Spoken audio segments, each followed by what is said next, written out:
c'est un porteur hippomobile.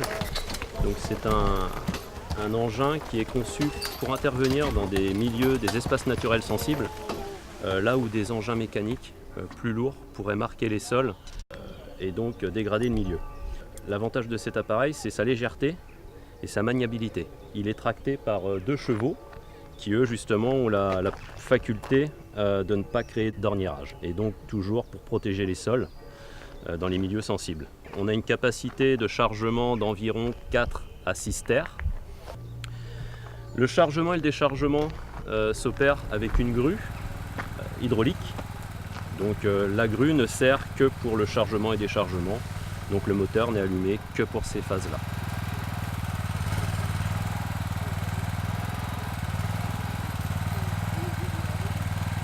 Et toute la partie traction, il n'y a plus de moteur et ce sont les chevaux qui s'en occupent. C'est nos collègues de boulot, donc ils suivent le rythme qu'on a en fait. Donc voilà. Et nous on suit leur rythme aussi. Ils n'ont pas de phare, eux. Oui. Donc c'est vrai que l'hiver, la nuit arrive en forêt assez rapidement, à partir de 17h30, 18h. C'est compliqué, on ne va pas allumer des phares pour travailler. Voilà. Donc du coup les chevaux, on les arrête et nous derrière, après on va s'occuper d'eux.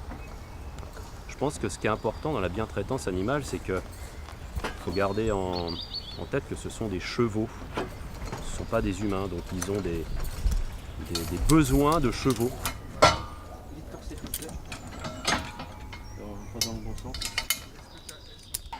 Nous sommes concepteurs et fabricants depuis 1991 et le réseau Fer à Cheval est venu me demander de fabriquer du matériel. Bon, après moi dans ma philosophie, je ne veux pas d'accessoires motorisés, je veux, pour être, comme vous le dites, pur, je veux que ça soit juste la traction qui fait le travail. Donc pas de pièces en mouvement et donc une durée de vie de ces matériels extrêmement longue. Moi j'ai toujours été vers cette simplicité et avec des bilans carbone quasiment positifs souvent et le moins d'énergie possible. C'est pour ça qu'on arrive à ça, c'est pour ça qu'on peut transposer notre expérience qu'on a actuellement au cheval. Le cheval bien sûr c'est un animal, il a toute sa place, il a sa place dans la biodiversité et du coup lui redonner de l'utilité, eh bien on agit en même temps pour la biodiversité et la nature. Et c'est pour ça que personnellement je suis en passion avec ce genre de matériel et le développement, parce que ça va tout à fait avec mes convictions d'éviter tout ce qui est produits chimiques dans l'agriculture et préserver la vie animale.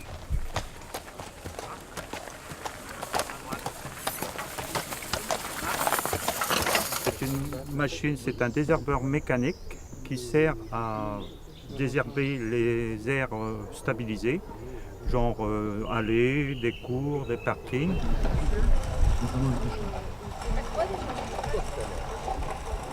Nous travaillons avec des chevaux de trait breton. Actuellement, avec l'interdiction des désherbages chimiques, on passe beaucoup plus au désherbage mécanique. Donc c'est un outil qui est censé se développer de plus en plus.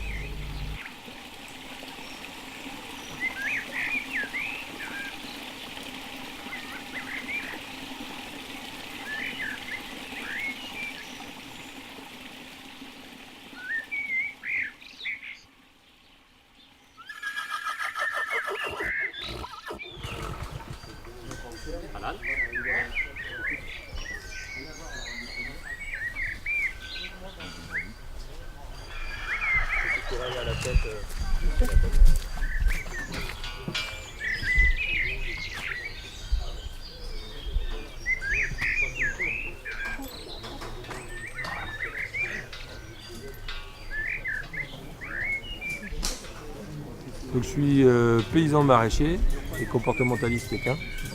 Donc pendant la manifestation, là, j'ai participé aux conférences sur le bien-être animal, voilà, la bientraitance. Et sinon, là aujourd'hui, je vais participer à la caractérisation des chevaux qui sont prévus être achetés par la ville d'Hennebeau. Donc en fait, tout ce que vous voyez derrière là, c'est des épreuves qui vont permettre d'évaluer le tempérament des chevaux qui sont destinés à travailler en milieu urbain. Donc l'idée c'est de les faire passer dans des situations où ils vont être confrontés à des stimuli extérieurs et on va évaluer leur réaction par rapport à des problèmes environnementaux. La ville d'Hennebont nous a sollicité pour évaluer les chevaux. Donc il y a 6 chevaux qui vont être présentés, les uns après les autres.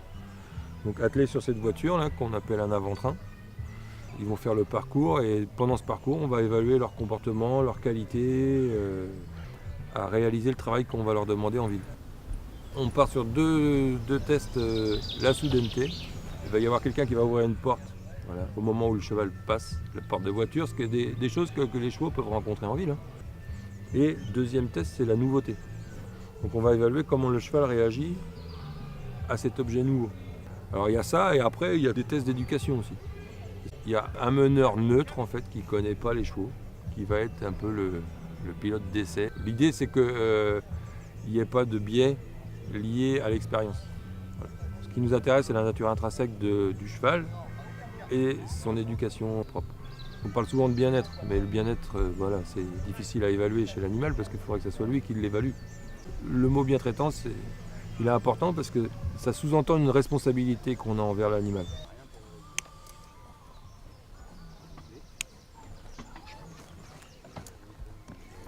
Depuis 2 ans, on développe un matériel qui permet de mesurer les efforts en fait, des chevaux en continu. On a un capteur dynamométrique, donc il mesure l'effort de ce qu'on appelle l'avant-trait, c'est-à-dire la partie avant du trait, juste derrière le collier.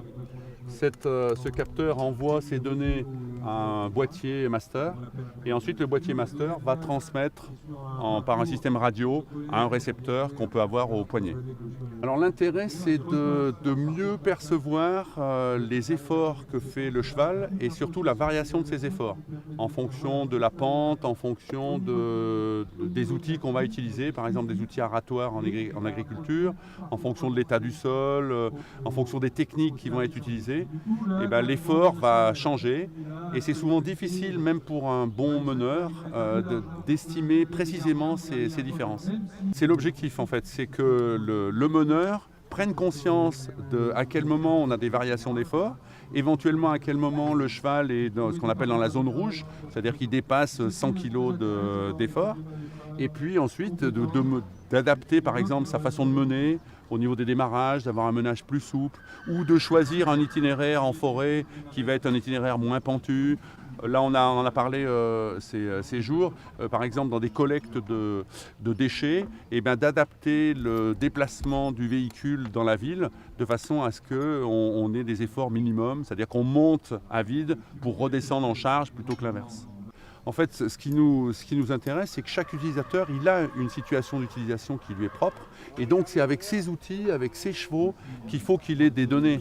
S'il a un tableau de données général, il ne va pas forcément en faire grand-chose. De plus en plus, on a des associations qui vont lutter contre l'utilisation des chevaux, qui ne sont pas d'accord avec le travail des chevaux, en prétendant par exemple qu'ils sont maltraités. Et c'est vrai que d'avoir des données, on va dire, chiffrées, qui sont non discutables des valeurs d'effort, permet de leur montrer qu'effectivement on est dans des zones de confort et qu'on ne va pas être dans des zones rouges et mener les chevaux à des efforts trop importants pour leur résistance.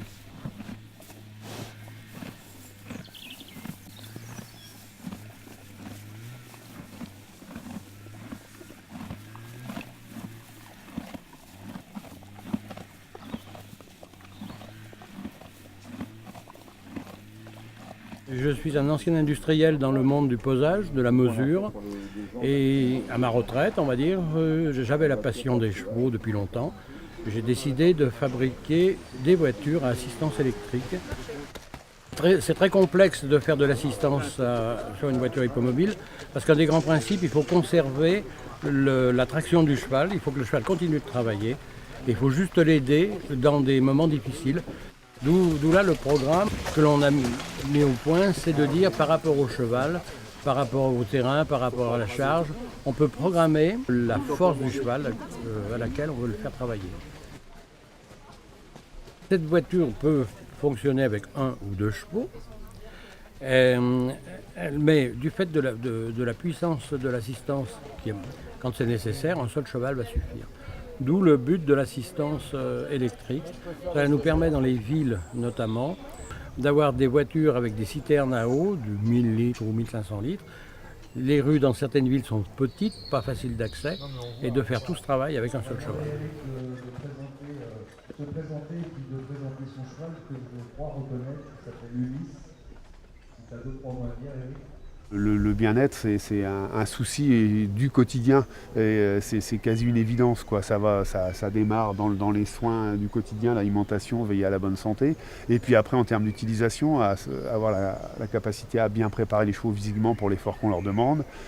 La qualité du matériel qu'on utilise, les voitures et harnais adaptés pour que ça se passe bien et que ça dure surtout, parce que c'est un investissement sur le long terme.